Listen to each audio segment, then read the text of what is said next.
Well, doctors across the country are seeing a surge in sick patients, not from COVID-19, but from people delaying routine preventative checkups. Scripps reporter Chris Conte takes a closer look at why putting off that regular doctor's appointment could create long-term health issues. Where patients could once be found, there is a lot of silence these days, as COVID-19 has kept countless Americans at home for fear of contracting the virus. A huge piece of what we do, especially in primary care, is prevention, not reaction. As a primary care doctor at Vanderbilt University, Dr. John Scott can understand why people were initially delaying preventative care back in the spring. But now, many of the patients he's seeing are sicker, having delayed routine care for months. We're going to have to pay that bill later, and the cost is going to be much greater. What worries Dr. Scott the most? A 50% drop-off in cancer screenings across the country. With Americans avoiding the doctor, they're putting off breast, colon, and cervical cancer screenings.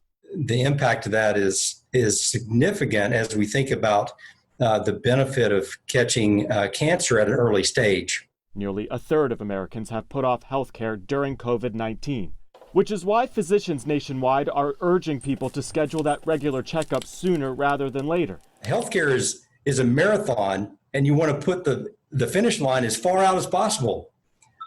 So if we start skipping steps along the way, then we're not going to get to the finish line that we want. And according to the CDC, 40% of Americans are struggling with mental health issues right now, something doctors would regularly screen for at most checkups. We're looking to intervene at every opportunity for that. And so you're missing those opportunities. Absolutely. And since it could be months or even years before the pandemic is over, Dr. Scott wants people to at least consider making that trip to the doctor. It's safe to return. It's safer to return than not. When we look at these long-term issues, there's medical care that needs to occur. I'm Chris Conte reporting.